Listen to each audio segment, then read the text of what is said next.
Bienvenue à un autre épisode du Popcorn de l'Infini, 8e épisode déjà, qui cette fois aborde le film, la suite, une troisième suite jusqu'à présent, après Blade et X-Men, soit la suite de Spider-Man 2. J'ai toujours avec moi mon co-animateur David Mercier. Comment ça va, David? Ça va super bien, super bien. J'avais très hâte de faire Spider-Man 2. Oui. Je pense que c'est lui que j'avais le plus hâte. Et spoiler, mon film de super-héros favori de tous les temps. Ah oui, de tous les temps. Oui, de Marvel, c'est sûr que Endgame ou en tout cas, il y a certains Avengers qui sont quand même assez solides. De Marvel, effectivement, c'est peut-être dans mon top 3 ou top 5, je dirais. C'est dans mon top 3, mais quand je parle de film de super-héros, je parle pas d'équipe. Là. Je parle vraiment film de super-héros, origin story, moi, le mien, de solo. Ouais, le mien, moi, ça resterait The Dark Knight, je crois, pour DC. Là, vu que c'est quand même un très, très, très bon film. Mais effectivement, je pense que Spider-Man 2, c'est assurément le meilleur hors MCU. Oui. Puis c'est assurément un des très bons tout court. Là. Puis même, je crois, on dit beaucoup ça dans les derniers épisodes aussi, là, comme quoi ça aide à définir un peu le genre de super-héros. Mais celui-là, c'est le meilleur exemple de tout, au niveau de la construction, même si c'est une suite là, où il n'y a pas nécessairement d'origin story à faire, mais au niveau de la construction du récit. Je pense que ça l'aide. Là, des trames A, B, C, des subplots, du travail du vilain. Bref, c'est ça. C'est un excellent exemple que ce Spider-Man 2-là, réalisé encore une fois par Sam Raimi, donc qui reprend les rênes pour ce deuxième volet, qui avait été annoncé quand même assez tôt, là, dès la première fin de semaine, je crois, là, du succès du premier film. On a annoncé une suite, puis même la trilogie, en fait, le troisième film a été confirmé quelques semaines avant que Spider-Man 2 sorte. Probablement parce que les producteurs ont vu le film et ils ont fait « OK, ouais, c'est au moins du même calibre. » Fait que c'est dur à dire. Ils ont quand même confirmé le quatrième puis ils ont fait finalement « Ah, laissez faire. » Ouais, c'est ça. C'est ça. Ils avaient confirmé le 4 puis le résultat, on va en parler dans pas long. On l'entend encore. Il est supposé apparemment peut-être s'en venir. En tout cas, je sais pas trop. On rentre dans la théorie du complot, je pense. Donc, Spider-Man 2, qui, cette fois, met en vedette. La plupart du cast revient, évidemment. Il y a un nouveau personnage qui est ajouté, soit celui du Dr. Octopus, qui est un des vilains iconiques, évidemment, de Spider-Man. Il sort aussi pas trop longtemps après le premier, 2 ans seulement après. Oui. Donc, moi, je trouve... Il y a 2 ans qui se passent aussi dans l'histoire. Oui, c'est ça, à peu près. Puis honnêtement, je suis quand même assez surpris qu'on soit arrivé avec un résultat aussi poli en si peu de temps. C'est un blockbuster, là, ça prend 8 mois à tourner quasiment. Puis là, encore une fois, je dirais un peu plus ambitieux, pas tant que ça, même s'il y a quand même la scène du train là, qui est beaucoup plus spectaculaire que n'importe quelle scène du premier. Ce que je trouve, c'est qu'il y a beaucoup de scènes dans ce film-là qu'on se rappelle encore aujourd'hui. Qui sont devenues iconiques. Beaucoup de scènes qui sont iconiques, qui sont vraiment un film quand même légendaire. Puis, c'est ça, donc il y a certaines personnages qui reviennent à moitié un peu. Là, le fantôme de Norman Osborn est là un petit peu. Je reviens pas qu'ils ont payé l'acteur pour à peine 30 secondes. J'aurais pu le mentionner vers la fin de l'épisode, mais je vais mentionner le trivia ici. Willem Dafoe n'était pas supposé revenir dans le film. C'est juste qu'un jour, il marchait pour retourner chez eux, puis il a vu un tournage, puis il est allé voir c'était quoi, puis c'était Spider-Man. Puis il est allé chiller un peu avec l'équipe et tout. Puis là, ils ont proposé « Hey, ça te tenterait-tu de comme faire une dream sequence, puis de revenir un petit peu, puis il a fait « Ah, OK ». Fait qu'ils ont tourné ça, pas on the spot, là, parce que c'était pas dehors, ça se passe, mais c'était pas prévu du tout, il est juste comme arrivé, fait comme « Ah, en tout cas ». Bonne place au bon moment. Ouais, c'est ça. Et puis, c'est ça, la plupart, comme je mentionnais, des acteurs reviennent. Par contre, fait particulier, les auteurs ne sont pas les mêmes que le premier.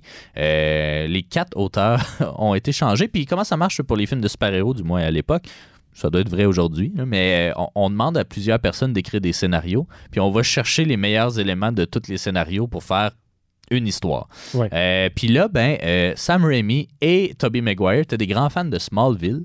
Et donc, ils sont allés chercher les auteurs de Smallville pour écrire le film. Et c'est cette histoire-là qui est restée, notamment. Fait que ça m'a quand même surpris avec d'autres ajouts ici et là. Mais c'est quand même c'est quand même marquant, je crois. C'est moi, pas mal. J'ai beaucoup bon, je vais en parler plus tard, mais j'ai beaucoup l'impression que les nouveaux auteurs sont très fans de comics. Ouais.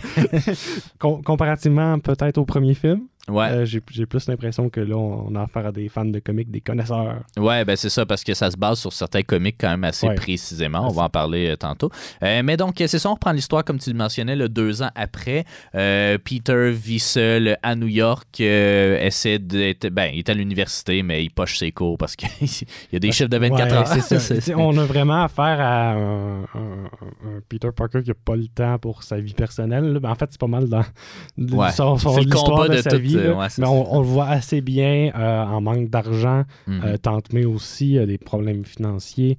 Donc, on a vraiment ce facteur-là qui est quand même important à l'âme de Spider-Man parce qu'il est supposé être, entre guillemets, excusez mon français, mais relatable. Ouais. Donc, on est supposé pouvoir toujours regarder Spider-Man puis se dire je me sens comme ça des fois. Je me sens comme si je manquais de temps. Nous autres, on s'en va pas combattre le crime, mais on manque quand même de temps souvent. Puis on est supposé pouvoir regarder ce super-héros-là puis dire ça pourrait être nous derrière le masque. Fait que, dans ce sens-là, je pense que c'est quand même réussi parce que dans sa construction, bon, peut-être un peu moins que les nouveaux Spider-Man du MCU, mais c'est vraiment... Bon, on est vers la fin du coming of age, mais tu sais, une espèce d'histoire d'amour, un peu en parallèle de tout ce qui se passe, là, des méchants, puis de sauver le monde, puis tout ça. Mais tu sais, c'est quand même assez... Parce que là, tu sais, à la fin du premier film, il rejette, entre guillemets, Mary Jane parce qu'il sait qu'il veut pas trop s'impliquer de peur que les vilains ou peu importe s'attaquent à elle. Puis ça va revenir, ça va être un thème récurrent tout au long de ce deuxième film-là. Dans cet opus-là aussi, puis dans les autres, carrément, on parle de The Amazing Spider-Man 1 et 2, là. Dans les autres reboots de Spider-Man, c'est un thème qui est assez récurrent aussi dans les comics. Donc, peur de s'attacher, par peur de mettre les... Dans Batman aussi, dans tous les justiciers. Tous les justiciers avec des identités secrètes qui veulent protéger leur identité secrète. Il y a vraiment ce facteur-là qui est important à considérer. Puis là, je trouve qu'il était présenté d'une façon un peu simple, mais efficace. Ouais, exactement. Puis, ben c'est ça, dans ce deuxième film, ben c'est Dr. Octopus, comme on le mentionnait, là, qui est au centre. Comment est-ce que Peter en vient à parler à Dr. Octopus et qu'il doit faire un travail, en tout cas pour l'université, sur un profile qu'il appelle sur une personne. Puis là, apparemment que c'est son idole, le Dr. Otto Octavius, là, pas Dr. Octopus. Mais le scientifique qui est Otto Octavius. Otto Octavius, qui est scientifique avec une intelligence assez avancée, qui aime beaucoup l'énergie. Mettons-le comme ça, là, il veut le soleil dans la paume de sa main. Ouais, il le dit 2 fois. Il le dit 2 fois, puis il le dit dans No Way Home aussi. Ouais. Mais c'est... La prémisse est assez classique. Là. La question de l'énergie, ben, même aujourd'hui, c'est un enjeu. Là, tout ça. Fait que là, il veut créer un soleil dans le but que New York ou les États-Unis, en tout cas, je sais pas trop, qu'elle soit self-sufficient. C'est quelqu'un d'assez utopique. Là. Puis aussi, dans les comics, le fait de vouloir accéder au bien commun, c'est quelqu'un de très utilitariste, là. Je sais pas si tu connais le concept un peu. Il est très utilitariste, donc le bien commun prévaut. C'est un communiste. Ben non, mais dans le fond, c'est que lui, s'il peut atteindre son objectif, ben il va l'atteindre. Puis il y a pas la façon de le faire, ben là, pour lui, c'est pas super important. Puis, même avant son accident et sa transformation, tu le vois qu'il est comme ça. Par contre, on a un personnage qui est, ma foi, aimable au départ. Là. Qui est même un peu une figure paternelle qui manque évidemment à Peter maintenant que son oncle est mort. Ce qui m'a quand même assez surpris, là.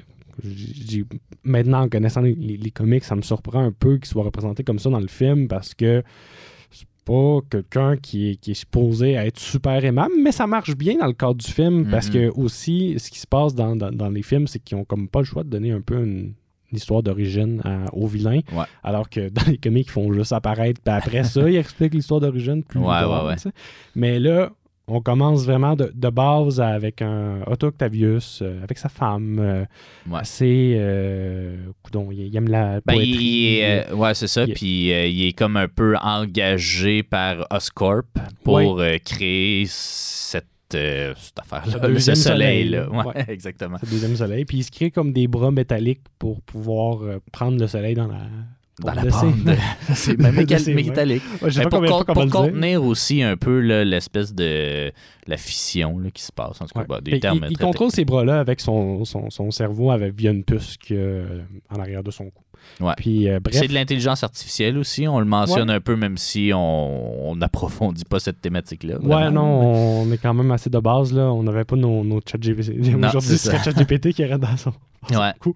Bref, ça marche pas super bien. Le soleil, c'est un soleil, fait que il brûle un peu la puce, puis il fait comme un accident, puis tout ça, puis tout l'événement va briser la puce qui lui permet de contrôler l'intelligence artificielle et va aussi prendre la vie de sa femme. Ouais. Spider-Man, lui, de son bord, Peter qui était là, qui va aller se transformer en Spider-Man, va revenir, va essayer d'arrêter son expérimentation que Otto ne veut pas qu'il arrête. La femme de Otto Octavius va perdre la vie suite à comme son expérimentation, son soleil. Là. Parce que ça crée une espèce de champ magnétique. Ça fait exploser plein d'affaires. Tu le vois un peu qu'il est comme convaincu que ça va finir par marcher, puis que tout va s'arranger, puis que tout le monde autour de lui est comme convaincu que ça marchera pas, puis qu'il y a une erreur. Puis...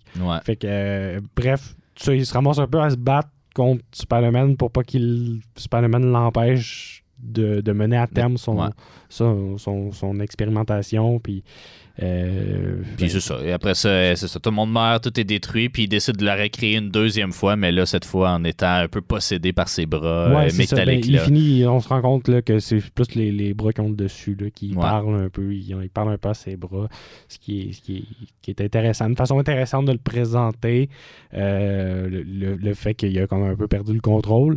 Puis va finir par vouloir refaire un plus grand soleil cette fois-ci. Ouais. Puis c'est ça, Spider-Man, à travers sa vie personnelle qui fait qu'une moment donné, va arrêter d'être Spider-Man, va revenir. Bref, c'est ça, il va essayer d'empêcher ça, puis avant qu'il soit trop tard, puis de raisonner un peu Octopus. Facteur important, impossible que Octavius se trompe selon lui, donc il va le refaire. Il s'est clairement pas trompé, il y avait juste pas un assez grand soleil. Ouais.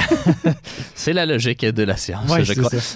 Donc voilà, c'est ce qui résume un petit peu ce deuxième volet de Spider-Man. Au retour, on va s'intéresser justement à Octavius, Dr. Octopus en fait, dans les comics et des deux comics principaux là, qui ont inspiré cette histoire-là. On en parle tout de suite après la pause.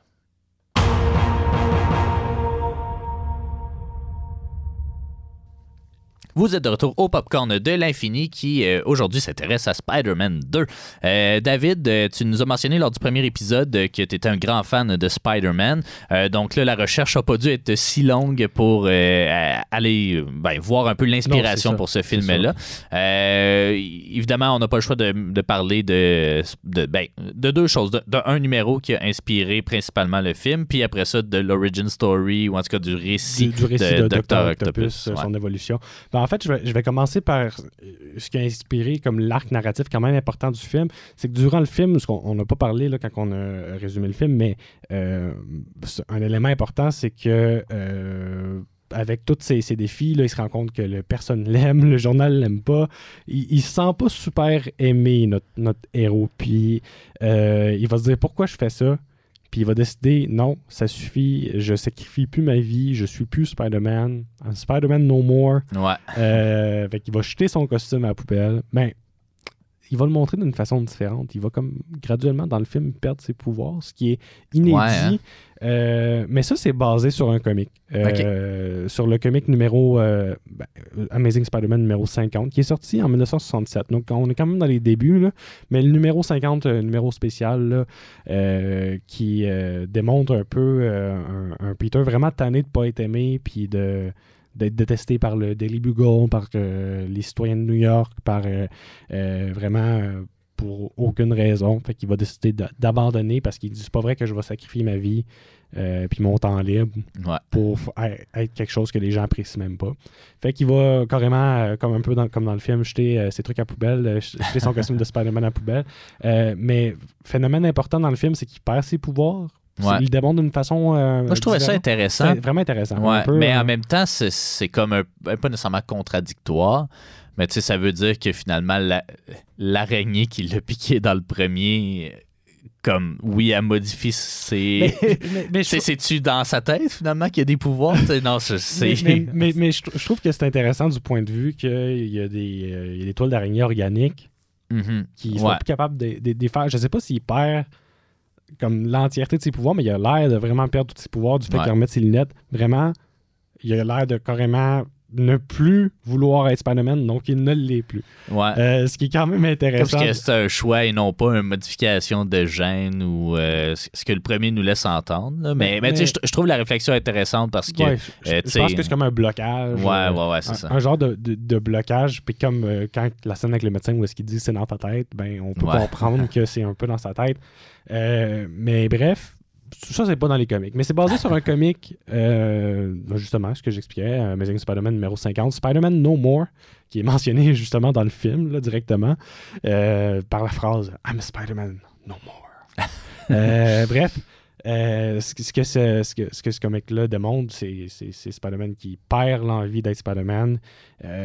Jonah qui trouve le costume de Spider-Man dans les poubelles, va l'afficher dans son bureau. Ça, c'est tout comic accurate, c'est clairement basé de... Puis il y a clairement des plans textuellement copiés. Là, il me semble avoir déjà vu un peu ce comics-là, là, comme justement la poubelle avec le costume qui dépasse un peu. Le costume qui dépasse puis la poubelle, ça, c'est calqué. Calqué du comic. C'est vraiment une référence claire à ce comic-là. Ça peut pas être un autre. J'aime ça quand les films font ça un peu parce que, tu sais, il y a plusieurs films, surtout les blockbusters, qui font des storyboards, là, qui décident un peu ça va être quoi le plan et tout. Puis, tu sais, quand tu fais un film inspiré d'un comics, ben tous les plans sont déjà là. Fait que, tu sais, puis il y en a des plans, tu sais, c'est plus rare dans les premiers, mettons, Spider-Man, ou les premiers comics en général, où habituellement, c'est plus l'histoire, puis moins les dessins là, qui sont innovants et tout. Mais il y a plein de beaux plans, surtout dans les années 80. Là. Moi, je pense surtout à Batman, parce que je le connais beaucoup, là, mais tu sais, il y a plein de... Graphiquement, c'est vraiment cool comme plan, puis c'est cool. En tout cas, moi, j'aime ça, même si j'en ai pas lu beaucoup, j'aime ça qu'on copie ça un peu dans les films. C'est un mélange d'hommages, mais c'est aussi de faire comme pourquoi on changerait quelque chose qui est vraiment bon. Non, c'est vrai. Puis, facteur important aussi, la fameuse moto de Spider-Man, un petit motocross. Il est dans ce film-là. Simplement parce qu'il est dans le comic de Amazing numéro 50, parce que quand il décide de plus être Spider-Man... parce qu'on n'explique pas d'où ça vient. Mais quand il décide de plus être Spider-Man, il prend sa petite moto. Puis c'est comme ça qu'il se déplace.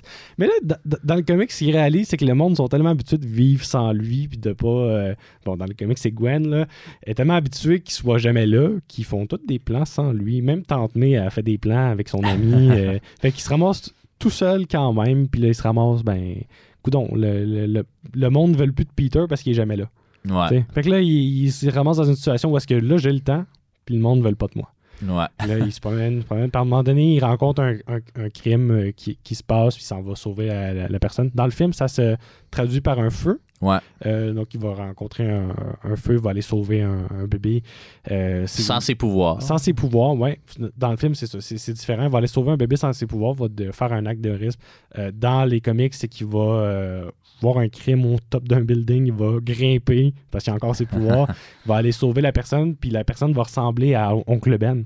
OK. Puis c'est là qu'il va se rappeler de ce que Oncle Ben lui a dit, avec grand pouvoir vient de grandes responsabilités. Puis il va décider de ne plus jamais abandonner. Il va décider qu'il laisse Spider-Man, puis qu'il va toujours être Spider-Man. C'est comme ça que ça finit le comic. Puis dans le film, on démontre un peu plus via un feu. Donc il va aller faire un acte de risque, mais c'est plus graduel encore avant qu'il reprenne. En fait, c'est la suite du feu qui va faire ce switch-là, parce qu'il dit il réussit à sauver un bébé. Puis là, il descend, puis là, il jase avec les pompiers. Ils sont comme il y avait quelqu'un aussi au 4e étage, mais cette personne-là est morte. Puis là, il est comme Oh shit, on j'aurais été capable. La fin du... Ben, ce qui se passe dans le film, c'est vraiment quand même différent là, avec le niveau du feu, c'est quand même un peu plus tragique. Mais il n'y a toujours pas ses pouvoirs à ce moment-là. Puis c'est pas ça qui va lui ordonner ses pouvoirs. C'est pas cet acte d'héroïsme-là. C'est quand que Mary Jane va être en danger parce que ça va être le deuxième arc narratif qui va comme venir empiéter sur celui-là, qui est, dans le fond, Harry va donner l'info que Peter prend des photos de Spider-Man, donc nécessairement, il sait c'est qui. Il va donner cette info-là à Otto Octavius pour que Otto lui apporte Spider-Man pour que il puisse ensuite donner les ingrédients qu'il a besoin pour faire un deuxième soleil. Fait que dans le fond, Dr. Octopus n'en veut pas nécessairement à Spider-Man, il s'en fout un peu. Là. C'est pas comme dans le premier film où est-ce qu'il veut contrôler la ville puis il veut vraiment se battre contre Spider-Man. On parle de Norman Osborn dans ce cas-ci. Mais non, c'est plus Doc Ock qui fait ses affaires dans son coin, puis Spider-Man qui essaie de l'empêcher de faire ces affaires-là. Parce que ça peut, même à ce niveau-là, il s'en fout un peu de Spider-Man. Il veut juste faire son deuxième soleil. Fait qu'il décide de vouloir faire son deuxième soleil, puis c'est comme ça que Peter retrouve ses pouvoirs parce que Mary Jane est en danger, puis il veut sauver Mary Jane. C'est donc ça c'est fait que ça c'est le numéro 50, fait que vraiment le Spider-Man No More. Puis après ça au niveau de Dr. Octopus, c'est assez intéressant parce que moi c'est mon vilain préféré. Je vais te l'avouer. Il apparaît à partir du numéro 3, donc en 1963, vraiment pas longtemps après. Puis c'est fun fact, le premier vilain qui fait un combat avec Spider-Man là, dans le numéro 3 justement, c'est le premier vilain contre lequel Spider-Man perd. C'est bizarre de le faire perdre au numéro 3. Ben oui, mais c'est quand même important. En fait, ils le font perdre, après ça, ils le font gagner. Ouais, ça. Évidemment. La première fois qu'il se bat contre, ben il perd. Puis après ça, il finit par gagner, tout ça. Mais il présente vraiment sans nécessairement d'origin story. C'est vraiment plus un personnage pas fini là, dans le numéro 3. Il revient dans le numéro 11, après ça, en 1964. Puis dans le temps que ça sortait au mois. Là. Est-ce que c'est ça, c'est quand même une tendance, j'imagine, dans les comics, tu vas à la pêche un peu, tu crées des personnages, puis ceux que les gens aiment, après ça, tu t'es peaufines. Parce que tu mentionnais, c'est le troisième vilain, tu m'avais dit Ordon, je pense Vulture, c'est le deuxième. Ouais, c'est en fait, dans le premier, on le connaît pas. Non, en fait, le premier, c'est le caméléon. Okay. Le deuxième, qui n'a jamais été mis à l'écran, je crois. Au grand écran, dans les BD, oui, mais... Est-ce que j'ai été mis à l'écran? Je sais pas. Peut-être dans Amazing Spider-Man 2, où là, on essaie de faire les Sinister Six, là, mais je pense qu'il n'a même pas été mis à l'écran. Non, au grand écran, en live action, non. Dans les dessins animés, oui. C'est ça, dans les dessins animés. Mais je pense que non. Puis, tu sais, c'est pas... Il est un peu plus goofy. Ben, pas goofy, mais tu sais, il y a un suit de caméléon. C'est le caméléon ou le scorpion? Le caméléon. Le caméléon. Le scorpion a été... Moi, je pense au scorpion, qui n'a pas plus été fait dans les films. Là, non, mais le caméléon... Mais le scorpion a été teasé dans les films, par contre. Ouais. À plusieurs reprises. Comme Rhino. Puis... ouais, c'est ça. Mais le caméléon, je pense qu'il n'a jamais été mis au grand écran. Mais c'est ça. On commence. Premier, c'est caméléon. Deuxième, c'est Vulture. Troisième, c'est... Dr. Octopus. Il revient dans le numéro 11 parce que ça a été un succès. Numéro 3, c'est un des 3 originaux. Et c'est un des grands arcs ennemis de Spider-Man. Donc, quand je disais justement, il y a le bouffon vert, Dr. Octopus puis Venom. C'est les 3 arcs ennemis principaux de Spider-Man. Donc, il revient dans le numéro 11 puis numéro 12 où est-ce qu'il va démasquer Spider-Man. Donc, c'est aussi le premier vilain à démasquer Spider-Man publiquement. Ouais. Donc, il se démasque un peu dans le film, mais c'est pas à cause de Doc Ock. Non, c'est ça. C'est pas à cause de Doc Ock, mais c'est un peu drôle comme histoire. C'est que dans le numéro 12, il va perdre ses pouvoirs. Là, je me rappelle plus de la raison, là, mais ça n'a pas aucunement rapport à ce qui s'est passé dans le film. Là. Il va perdre ses pouvoirs pour une raison X. Je pense qu'il se sent pas bien. Oh non, c'est avant Secret Wars. Oui, c'est avant Secret Wars. Donc, il perd ses pouvoirs périodiquement, puis tout ça. Il file pas bien. Puis, il se bat contre Dr. Octopus. Dr. Octopus dit, voyons, c'est pas le Spider-Man contre lequel je me bats d'habitude. Puis, il va le démasquer, puis il va se rendre compte, c'est juste Peter Parker qui se prend pour Spider-Man. Puis, bref, tout le monde va avaler la pilule. Ouais. Un peu bizarre, mais bref. C'est ça, c'est le premier à le démasquer. Ensuite, il revient dans le numéro 31, 32, 33. où est-ce que Tante May est malade, puis il doit aussi se battre en parallèle contre le Master Planner, finalement, on révèle que c'est Dr. Octopus, qui a des super plans de vilain. Puis après ça, donc ça, c'est ceux-là que j'ai lu pour un peu m'informer sur le personnage de Dr. Octopus. Puis ce que je dois dire sur Dr. Octopus, c'est que, tu sais, dans le film, il est présenté vraiment de façon différente, mais pas tant que ça. Tu sais, il reste quand même comic accurate. C'est quand même quelqu'un qui, surtout après sa transformation, mais c'est quand même quelqu'un qui est un peu fou là, dans la tête. Là. C'est quelqu'un de... La meilleure façon de le décrire, selon moi, puis j'ai bien aimé ce parallèle-là, ce qu'on voit un peu plus tard là, dans les numéros, après le numéro 700, là, tout ça, c'est que Otto Octavius, c'est un génie, un peu comme Peter Parker. C'est un génie du même niveau, en fait. Puis il a juste pas eu Oncle Ben pour l'aider puis le guider. Puis à un moment donné... Puis aussi, c'est quelqu'un qui a eu des très mauvais parents aussi. C'est mentionné dans les comics, qui a une très mauvaise éducation. Donc, on est un peu face à un Peter Parker qui n'a pas eu les mêmes le même encouragement, la même éducation. Puis... Mais pas une question aussi d'ego, je sais pas trop quoi. Oui, mais tout revient un peu à son enfance, où est-ce qu'il s'est développé un genre d'ego, parce que lui, il est supérieur. L'idée de se sentir supérieur à tout le monde, ça fait clairement partie du personnage, mais tout revient un peu à son enfance, puis on le démontre vraiment comme ça dans les comics, puis éventuellement, on veut vraiment faire le lien entre les deux de cette façon-là. Là, c'est vraiment Peter sans l'oncle Ben, parce que, tu sais, Peter aussi, cette tendance-là, s'il n'y avait pas oncle Ben, cette tendance-là un peu à vouloir se sentir supérieur, c'est juste qu'il s'est bien fait guider puis il a bien été éduqué. Mais ce qu'on veut démontrer par ça, c'est qu'il y a une haine envers le monde parce que le monde l'aime pas. L'aime pas, il apprécie pas son génie à sa juste valeur. Personne n'a jamais apprécié son génie. Il n'y a pas eu grand monde dans la vie, ce gars-là. C'est ça dans les comics qui fait que à un moment donné, quand il a son accident, aussi une différence avec le film, c'est que c'est lié à la radiation. On aime beaucoup ça dans les comics. Là, des années 60, c'était bien à mode. Donc c'est lié à la radiation qui modifie la structure un peu de son cerveau et qui le fait carrément, en expression anglaise, lash out. Ça lui donne... on le voit un peu dans le film. On dirait qu'une fois qu'il a les bras, c'est pas nécessairement expliqué, mais on dirait que là, il n'y a plus de problème à se servir de son pouvoir. Dans le fond, ça revient tout à Oncle Ben encore. Avec de grands pouvoirs vient de grandes responsabilités. Ben lui, il s'est pas fait appris. Il n'a pas appris ça. Il n'a pas appris ça. Puis là, il se ramasse avec un grand pouvoir, puis là, il se venge. Il se venge contre la Terre qui a jamais apprécié son génie. Puis lui, il considère que c'est un génie. Puis bref, tout ça pour mettre la table sur le numéro 600. Je vais vous expliquer pourquoi Dr. Octopus, vite fait, là, je vais vous expliquer pourquoi c'est mon vilain favori. C'est qu'il n'y a pas de super pouvoir tant que ça. Ben, il y a ses bras, c'est technologique, tout ça, mais il n'y a pas de super pouvoir tant que ça. Ça reste un humain à part de ses bras.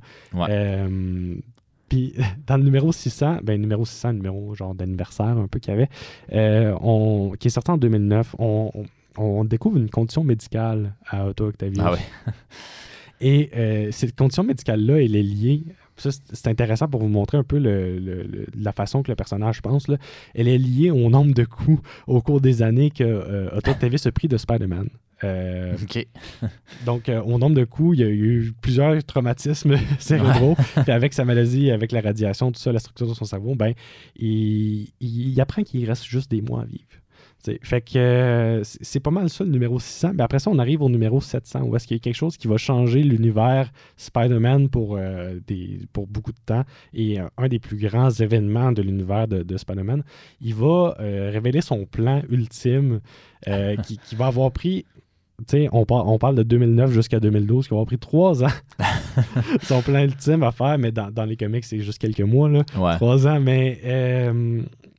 son plan, c'est d'inventer une machine et de prendre le contrôle du corps de Spider-Man. Donc, pouvoir échanger sa conscience avec celle de Peter, puis que Peter se ramasse dans son corps. Il va réussir dans le numéro 700. Yes. Donc, on va assister à la mort de Spider-Man dans le numéro 700 de Spider-Man. Bon, excusez-moi pour le spoil, mais c'est un comic qui est sorti il y a plus que 10 ans. Là. Ouais, faites vos recherches. Faites vos recherches. Spoiler, il meurt pas vraiment. Ouais, non, c'est ça. Spoiler, il meurt pas vraiment, mais ça va donner place à une série assez spéciale que j'ai lue au complet. Fait que, ce qui fait que, comme Dr. Octopus, ou Octavius, le personnage, c'est un de mes personnages favoris, c'est la série Superior Spider-Man, que je vous conseille vraiment si vous voulez vous lancer dans les comics. C'est une série de 34 numéros.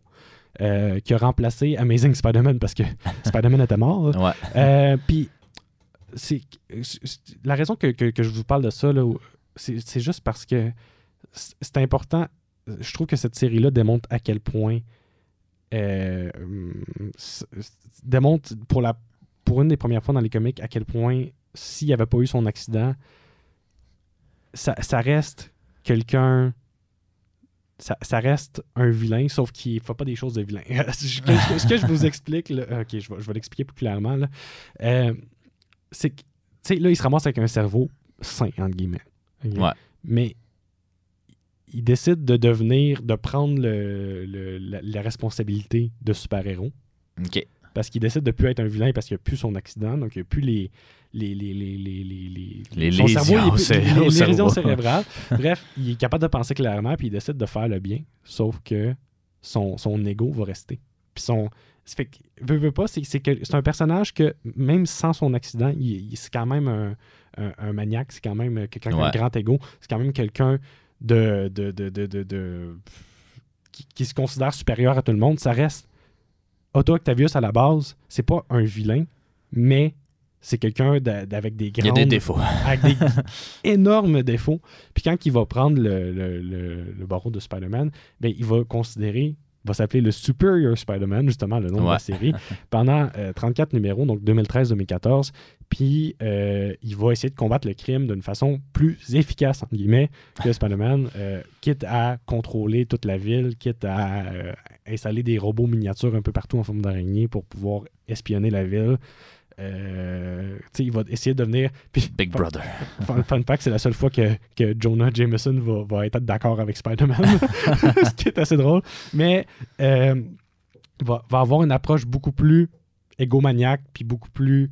fait que même dans un cadre de super-héros, il va faire des choses à ses limites. Ouais. Va vouloir mettre tout le monde en prison. peu importe si c'est un petit crime ou un grand crime, va vouloir battre le monde, va vouloir écraser le monde, va vouloir comme gérer un genre, plus ça comme un empire. Ouais. Comme d'une façon le bien commun, mais ouais. Fait que là, il va se revirer tous les Avengers contre lui. Bref, c'est une série vraiment intéressante.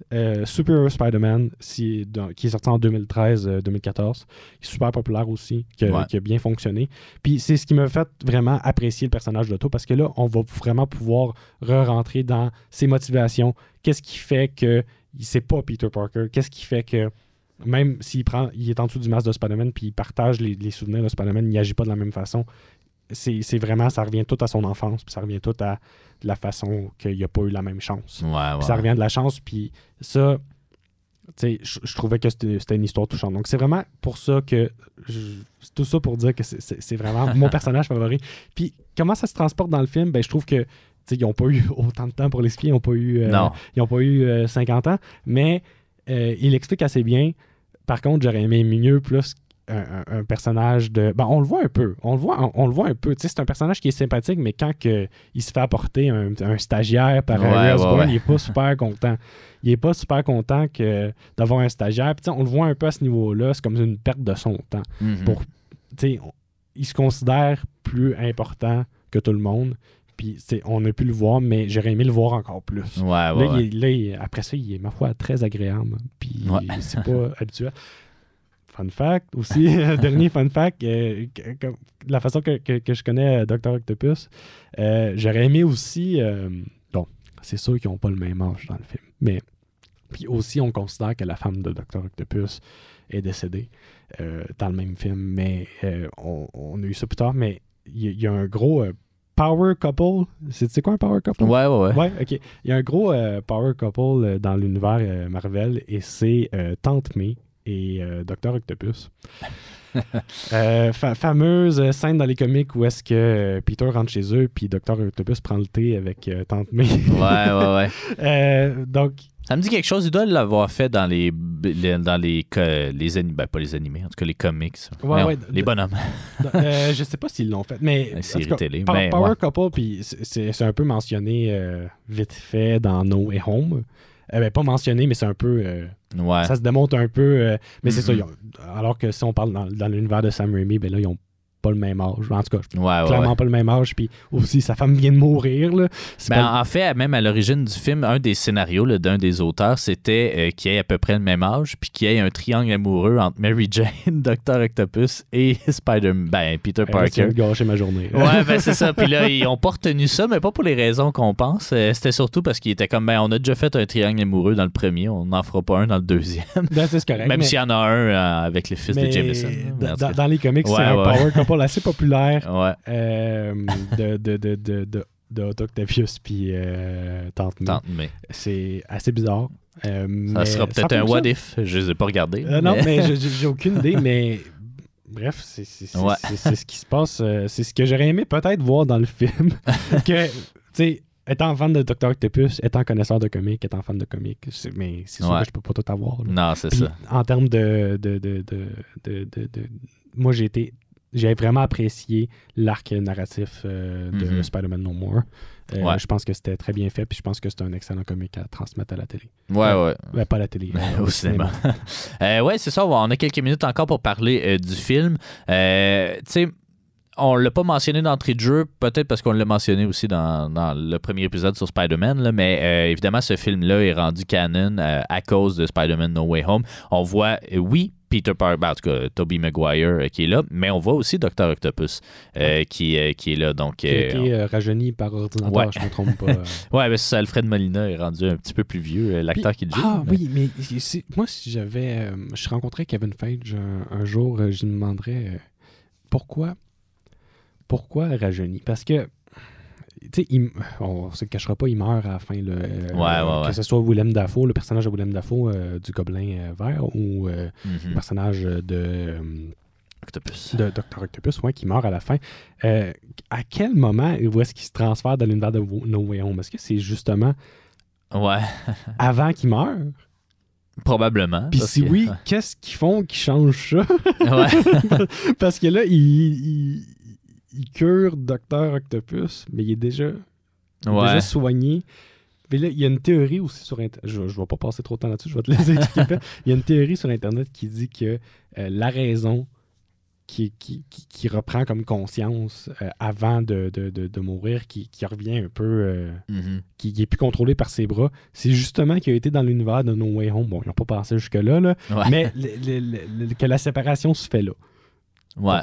Je sais pas... on en parlera dans 40 épisodes. On en parlera dans 40 épisodes. Mais c'était juste... je te laisse continuer sur le film. Ouais. Ben tu sais, vite, vu qu'on a déjà un peu présenté l'histoire, tu sais, moi, je veux dire, tu sais, dans le dernier épisode de X-Men 2, ce que je saluais, c'était le fait que je sentais un arc narratif sur 3 films, puis que je sentais que le 2, c'était pas juste un nouvel épisode, que c'était vraiment comme la suite du premier. Ici, je me retrouve un peu dans l'autre situation, c'est-à-dire, oui, il y a des suites du premier film, surtout plus avec la trame de Harry puis de son père. Mais il est très stand-alone, j'ai trouvé comme film. On repart sur des nouvelles bases. Mettons qu'on accepte le fait qu'on sait d'où vient Spider-Man. Tout peut...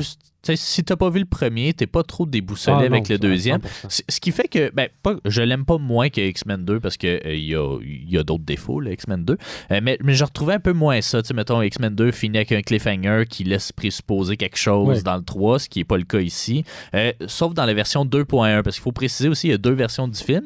Une version longue, entre guillemets, de 8 minutes de plus, dans laquelle il y a une scène où on tease un peu le 3e, déjà qui avait été annoncé à l'avance, là, mais j'ai moins ce sentiment de continuité-là. Je retrouve les mêmes personnages, mais qui n'ont pas tant évolué, ne serait-ce que Peter reste plus chez sa tante. C'est ce que je trouve un peu dommage, parce que s'il y avait eu un peu plus ça, je crois que ça en aurait fait pratiquement un film parfait. Tu sais, on n'est pas trop loin d'un film parfait, à mon sens. Moi, j'ai le feeling, quand je vois ça comme genre de film, qu'il n'y a pas nécessairement comme dans la trilogie une suite A, B, B, C. En tout cas, tu comprends, qui ne part pas directement à la fin du dernier. Là. J'ai le feeling comique. Parce que c'est beaucoup ça. C'est vrai. C'est beaucoup ça. Les comics, c'est beaucoup fait pour que si t'avais pas lu... mais là, c'est pas un comic, c'est un film. Non, je sais. Mais si t'avais pas lu les 600 comics avant, tu peux aller le numéro 600 puis comprendre relativement si tu sais c'est qui. Mais tu sais, là, c'est ça. C'est ce que je reproche un peu. Puis tu sais, je sais pas si c'est parce que le plan, c'était toujours... Il y avait toujours une incertitude sur le 3e volet au moment où ils ont fait le 2. Tu sais, je comprends. Peut-être que X-Men a été comme approuvé plus à l'avance.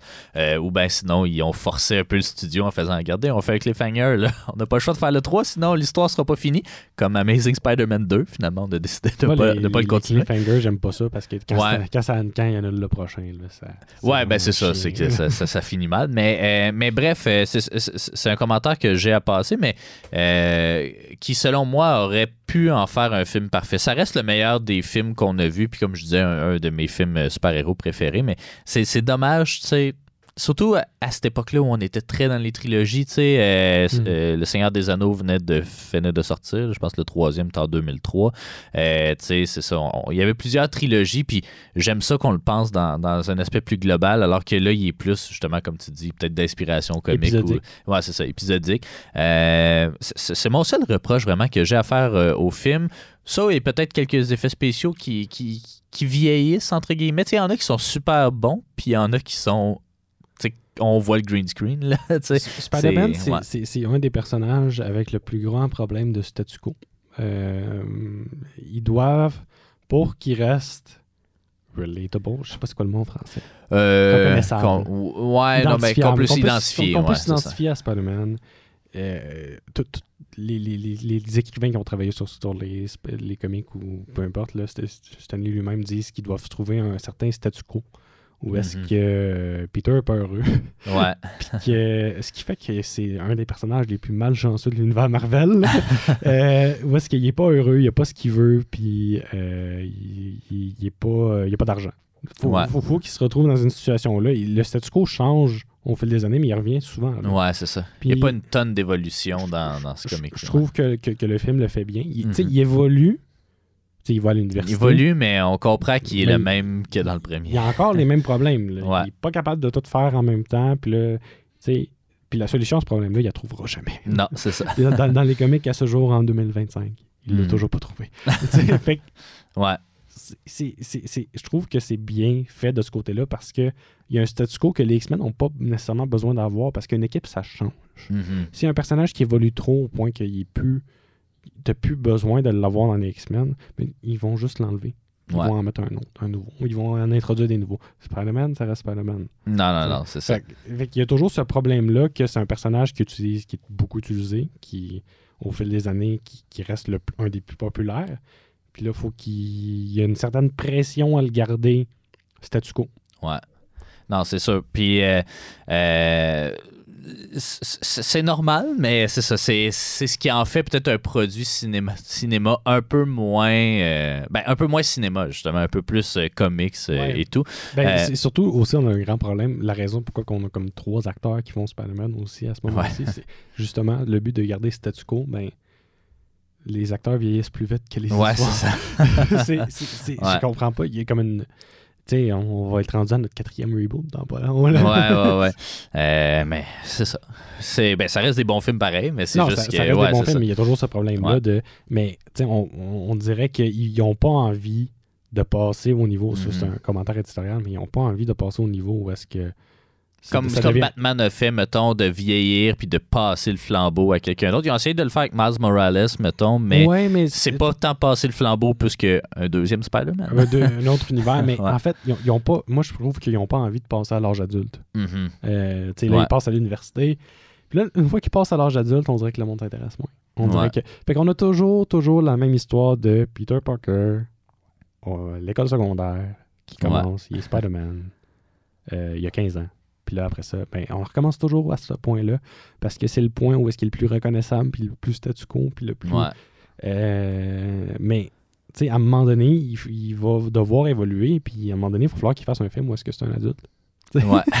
Ben, je sais pas quand ça va arriver. Moi non plus, parce que Tom Holland, je pense qu'il quitte bientôt le bateau. Ben, en fait, là, il voulait déjà quitter de base. Là, il a rallongé son séjour, qu'on peut dire comme ça, mais il voulait pas faire Spider-Man après 30 ans. Ouais. Ben, de toute façon, on le fait évoluer un petit peu avec Tobey Maguire qui revient dans No Way Home, qui là est plus âgé. Oui, puis, il est plus âgé. Fait la morale, ben pas la morale, mais explique Spider-Man à 40 ans, c'est quoi. Mais c'est ça, ça j'ai bien aimé ça. Ouais. Ça, j'ai bien aimé ça. Mais c'est quelque chose qu'on dirait on se trempe les pieds. Ouais, c'est ça. Dedans, ouais. Je termine vite parce que je vois le temps qui file, mais c'est ça. Pour revenir aux effets spéciaux, une des parties les plus réussies, je trouve, c'est justement Dr. Octopus. Puis ses bras qui étaient en fait 4 animatronics contrôlés par 4 personnes différentes dans les plans fixes ou dans les plans où ils sont en gros plan, entre guillemets. Quand il se promène physiquement, quand il se fait porter par les bras, ça c'est du CGI. Même chose pour quand l'acteur Alfred Molina marche avec ça sur le dos parce qu'il pouvait pas marcher parce que ça pesait 100 livres de bras. Là. Fait que, mais sinon, pour le reste, c'est du live action, entre guillemets, sans effets spéciaux. Ce qui fonctionne étonnamment bien, je trouvais. Là, on dirait, tu regardais ça, puis ça peut être fait... Ben, pour l'époque, ça devait être novateur. Tu regardes ça aujourd'hui, puis ça a l'air normal, ce qui veut dire que c'est bon signe, habituellement, en termes d'effets spéciaux. Il y en a d'autres où on sent un peu qu'on est quasiment dans un jeu vidéo, là. Notamment la scène de mort aussi de Dr. Octopus. C'était le premier visage fait en CGI. Reconstitué en CGI de l'histoire du cinéma, ça paraît, mais c'est ça. Puis le film a gagné l'Oscar des meilleurs effets spéciaux à l'époque aussi. C'est mérité. Ouais, c'est ça, c'était très mérité. Le film a été un énorme succès également, là, 795 millions mondialement, ce qui en fait un petit peu plus que le premier, sur un budget de 200. Ça aussi, il y a eu une hausse considérable du premier. Je pense qu'il était plus à 115 millions au début. L'argent est à l'écran, je crois. Il y a des scènes vraiment d'envergure, la scène du train. Là, oui, je n'ai pas parlé assez de la scène du train. Ouais, ben c'est ça. Es-tu dans les comics? T'as-tu déjà vu? Je pourrais pas te dire. Non. Moi, fun fact, elle n'a pas été tournée à New York parce qu'il n'y a pas vraiment de train de même à New York. Elle a été tournée à Chicago, où là, justement, il y a des trains surélevés. Puis ça a été la première scène qu'ils ont tournée dans le film au complet. Fait qu'ils se sont dit, gars, on va faire ça en partant. Écoute, le temps file, là, mais j'aimerais mentionner le fait que Spider-Man a été démasqué. Ouais. Je peux le mentionner après. Oh ouais. Je peux le mentionner tout de suite. OK, parfait. Oh ouais. Spider-Man a été démasqué dans ce film-là. Après la scène du train. Où est-ce que, là, il perd un peu connaissance après avoir arrêté le train à bout de bras. Puis les gens du train, ils voient le visage de Spider-Man qui vient de les sauver. C'est un très beau moment. Un très beau moment où est-ce qu'ils disent, là, les enfants, ils redonnent son masque, ils disent, on ne le dira pas à personne. Très beau moment, démontre aussi le respect que cet univers-là a pour Spider-Man, que les autres univers n'ont pas.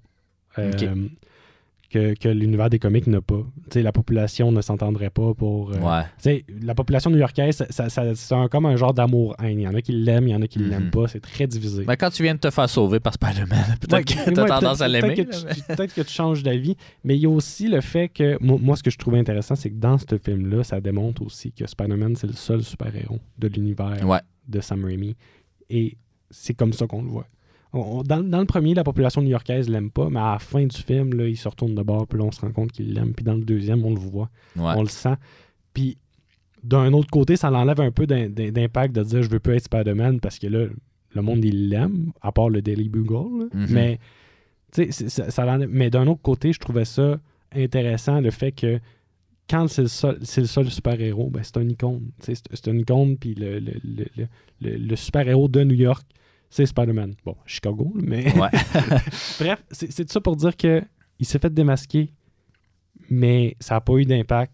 Puis alors que dans le nouveau film, quand il s'est fait démasquer, qu'est-ce qui s'est passé? Tout le monde avait des selles.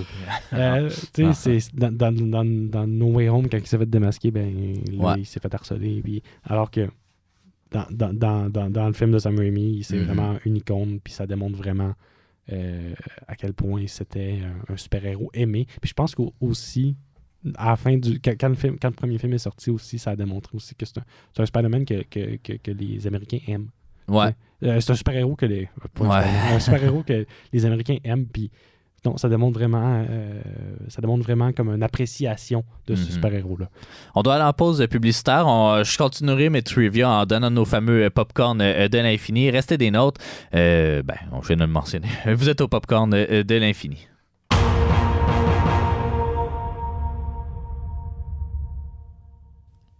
Vous êtes de retour au Popcorn de l'Infini et c'est maintenant le temps de décerner nos popcorns à Spider-Man 2. David, brièvement, quels sont ces 6 popcorns-là? Oui, on a le popcorn de l'espace qui détermine l'importance avec le MCU, le popcorn de la réalité qui détermine le réalisme du récit, le popcorn du pouvoir qui détermine la qualité des scènes et des effets spéciaux, et popcorn de l'âme qui est le respect de l'âme du matériel source, popcorn de l'esprit qui est le fun factor, est-ce que c'est un bon scénario, un bon film, puis le popcorn du temps qui est est-ce que c'est un film intemporel dont on va garder un souvenir.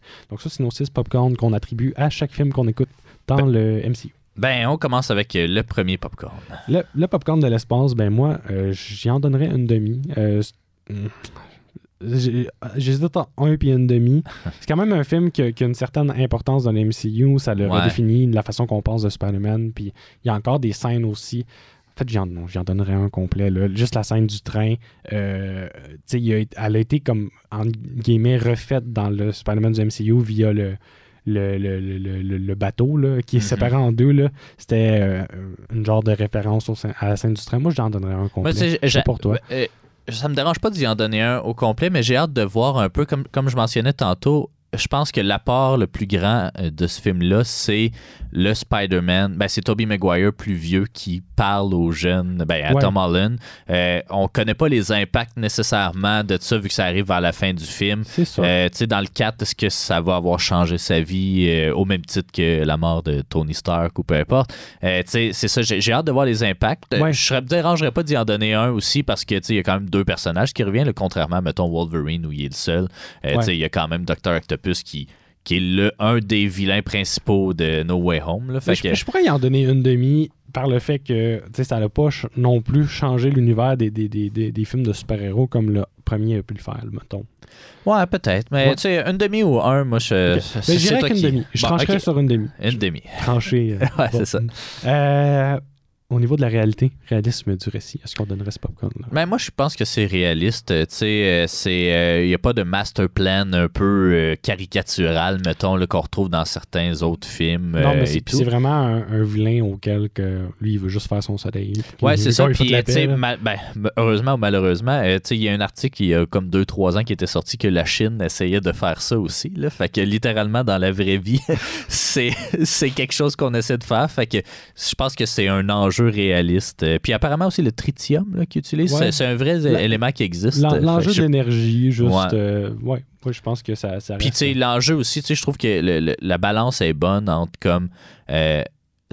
c'est possible, pas que c'est possible, mais en tout cas, tu sais, que Spider-Man vive ses vraies émotions. Peter Parker vive ce dilemme-là de comme, qu'est-ce que je fais? Tu sais, même au niveau de l'histoire en dehors de Spider-Man, là, je trouve que celle-là aussi est très réaliste. On s'est tous retrouvés à un certain moment où on manquait de temps ou peu importe, où on n'était pas capable de donner assez. Puis, est-ce que j'abandonne ou pas? Ouais, c'est ça. Fait que, non, moi, j'y donnerais. OK, parfait. Donc, il y a le popcorn de la réalité. Au niveau du pouvoir, est-ce que au niveau de la qualité des scènes d'action, des effets spéciaux, je te laisserai peut-être enchérir là-dessus. Ouais, tu sais, j'y donnerais parce qu'il y a vraiment des affaires dans ce film-là que j'ai pas retrouvées ailleurs, notamment la scène à l'hôpital après l'accident de Octavius. Là. Cette scène-là est vraiment tirée du cinéma d'horreur. Sam Raimi vient du cinéma d'horreur avec les Evil Dead et tout ça. Puis c'est une scène vraiment terrifiante. Là. J'ai regardé un bout du film avec mon jeune, puis j'y ai caché les yeux parce que j'ai vu des scènes... Il y a pas beaucoup... Je pense qu'il n'y a pas beaucoup de Marvel qui sont rated R ou peu importe. Il ne l'est pas lui non plus. Mais tu sais, juste pour cette scène-là, il aurait pu l'avoir. Tu sais, il y a une scène littéralement où quelqu'un se fait tirer puis que ses ongles. Oui. En tout cas, cette scène-là, c'est la scène que j'aime le moins. C'est ça, tu sais, il y a ça, mais toute cette scène-là est vraiment très violente. Puis tu sais, des gros plans, des zooms sur les tentacules, en tout cas, peu importe, puis qui vont attaquer le monde. Tu sais, il y a vraiment de quoi ici que j'ai pas retrouvé dans aucun autre film de super-héros, que je trouve toujours un peu... À cause que les scènes d'action sont moins réalistes ou un peu trop goofy, souvent je fais juste comme j'attends que le moment passe, mais cette scène-là, j'ai vraiment été pris dedans. Même chose pour c'est ça, tu sais, oui, il y a certains effets spéciaux qui ont mal vieilli, mais à l'inverse, il y en a qui ont super bien vieilli, fait que j'y donnerais. Moi, je pense que c'est un film vraiment mémorable au niveau de l'action, puis au niveau du drame aussi, fait que ouais, j'y donne. Donc, il y a le popcorn du pouvoir, puis maintenant le popcorn de l'âme, au respect de l'âme du matériel source. Ça, je te le laisse. Comme on référence vraiment de très bons comiques et de très bons personnages, et malgré les différences de... Parce que tu avais donné un demi-popcorn, je crois, au premier Spider-Man. Moi, je ne l'avais pas donné, je pense. Pas du tout? Ah, ça se peut, mais à cause justement qu'on avait changé la personnalité de Peter. Mais là, dans le deuxième, on voit qu'il est un peu plus intelligent. Ouais. On voit, il est à l'université, il a vieilli, puis moi, j'ai pas... reste que il y a des différences entre les pouvoirs, l'apparition des pouvoirs de Otto Octavius, puis aussi qui cette personne-là était au départ, parce qu'il est vraiment plus aimable avant qu'il subisse sa transformation, mettons. Ouais. Mais reste que c'est une adaptation. Puis dans une adaptation, ben il faut adapter. Ouais. Puis je trouve que c'est bien fait. Donc je donnerais au complet le popcorn du pouvoir. Pas du pouvoir, de l'âme. Ouais. Parce que je trouve que ça respecte l'âme du matériel source. Justement, je trouve que peut-être que les écrivains étaient des plus grands fans de comics que dans le premier. Parce que là, vraiment, c'est adapté d'un comic en particulier. Puis Spider-Man No More, c'est un comic culte que je suis vraiment content d'avoir au grand écran. Donc, pour le popcorn de l'esprit, est-ce que c'est un bon film? Oui, c'est un bon film. Je mentionnais un petit élément de la construction aussi. Là. Il y a comme trois histoires à peu près, là, même 4 histoires en fait. Peter, Mary Jane, Harry et Octavius. Puis moi, ce qui m'impressionne, c'est à quel point tout avance smoothly vers un point de convergence. Là.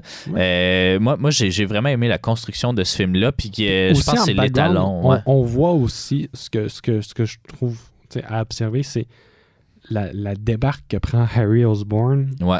On la voit. Puis pour moi, c'est bien fait. Ouais, c'est ça. Non, j'y donne. C'est un des meilleurs films. Anyway. C'est un film que j'ai du fun à écouter à chaque fois. Puis que j'ai écouté plusieurs fois aussi. Mais justement, ça nous apporte au popcorn du temps. Est-ce que c'est un film qui est intemporel? Selon moi, c'est clair. Oui. C'est un film que je me rappelle, que je réécouterais. Ouais. Puis que encore aujourd'hui, ça passe très bien, que ce soit effets spéciaux ou scénario. Ça passe super bien.